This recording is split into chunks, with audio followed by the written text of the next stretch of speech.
Hello, today we're discussing cardiorenal syndrome, which is an important pathophysiological status to understand.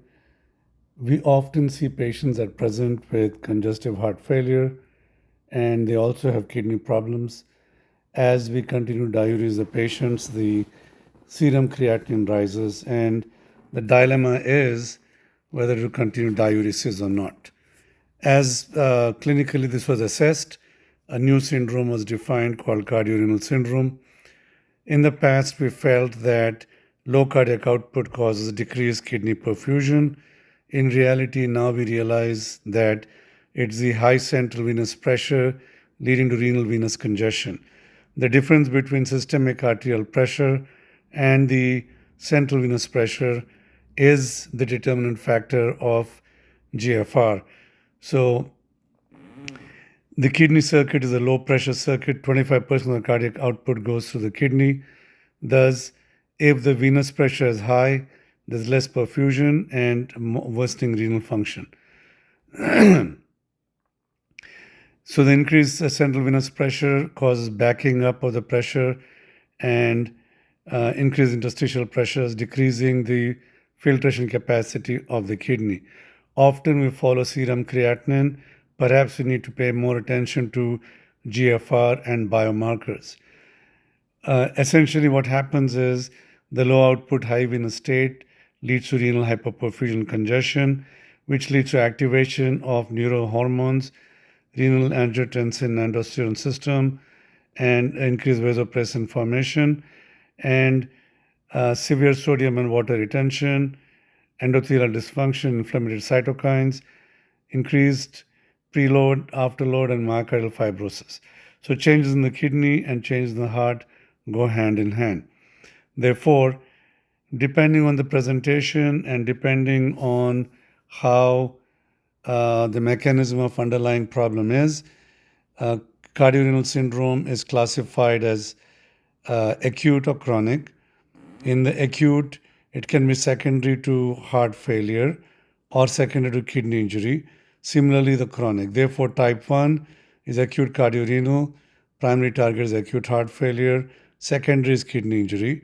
Type 2 is chronic cardiorenal, where primary trigger is chronic heart failure, secondary is progressive chronic kidney disease. Type 3 is acute renocardiac, kidney injury is primary, heart failure is secondary.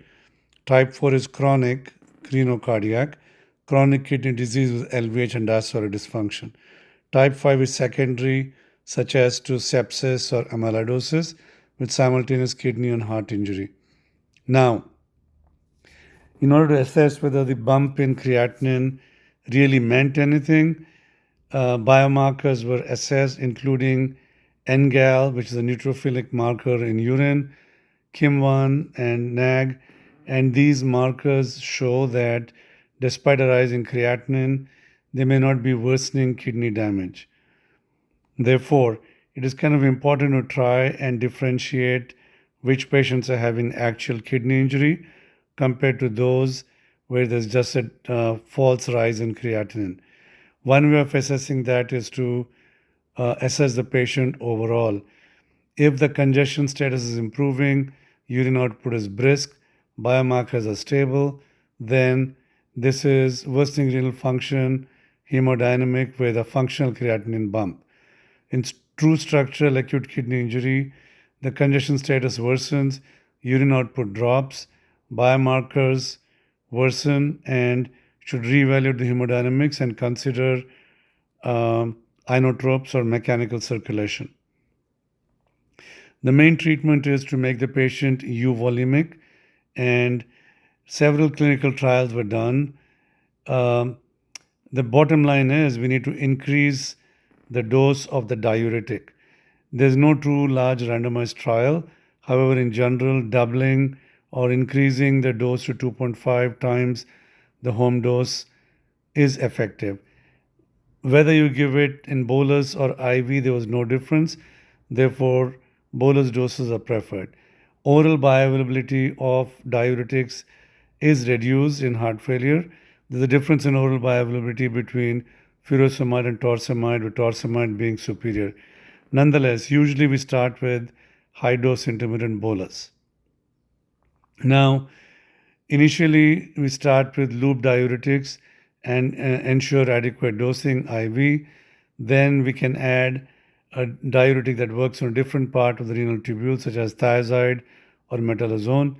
For then, if there's resistance to this, we can add acetazolamide that works on the proximal tubule. Thus, we attack the tubule at 3 different locations. Finally, you could consider ultrafiltration, although the Keres heart failure trial failed to show a particular benefit with ultrafiltration. Now, sequential nephron blockage is illustrated in this figure. Acetazolamide works proximally. In the Azure trial, they gave acetazolamide IV 500 along with loop diuretics. Loop diuretics work in the thick segment of the loop, and it should be noted that if albumin level is low, then the bioavailability of loop diuretics goes down. Thiazides work on the distal tubule, and the MRAs like spironolactone work further downstream. Now, we need to figure out whether the heart failure is based in RV preload problems or venous hypertension. And RV is highly preload dependent, and excessive filling translates to systemic venous hypertension. Continuous hemodynamic monitoring may be required. The ESCAPE trial, where they used wedge pressure monitoring, did not show any benefit, but it showed a high venous pressure to correlate with worsening kidney function. Now, we need to assess the chronic kidney disease and diabetic patients also. SGLT inhibitors, finerenone, and optimized loop diuretic therapy form the pillars of treatment in these patients. Bottom line, we need to relieve venous congestion, improve interstitial pressure, and continue GDMT. This is very important.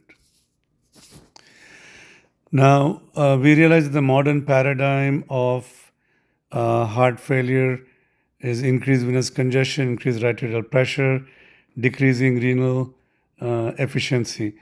So, in order to figure this out, we need to figure out the central venous pressure. And high venous pressure is transmitted backwards, causing the problem. The real problem starts in the right side of the heart, and this backs up into the IVC. The IVC gets engorged, and then this backs up into the renal veins. This splanchnic bed congestion, and then as the kidney is an encapsulated organ, highly sensitive to interstitial edema, there's congestive nephropathy. Additionally, increased pressure in the abdomen also contributes to worsening renal function.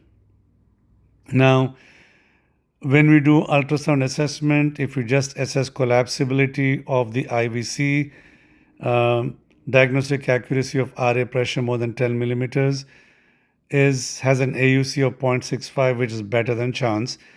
If we add IVC diameter alone, it is 0.77. If we follow what's called a Vexus protocol, the AUC is 0.9. So the Vexus protocol will be discussed in the next few slides. So if you consider the figure here, there's an A wave that correlates with the P wave, an S wave that correlates to the QRS, and a diastolic D wave, which is noted in vein ultrasound. So in a Vexus protocol, what you do is measure these in the hepatic vein, the portal vein, and the renal veins. Normal S is greater than D in the hepatic vein, the portal vein has continuous flow, and the renal vein has continuous flow. Mildly abnormal, D is greater than S in the hepatic vein, and portal vein becomes pulsatile, and renal vein is biphasic.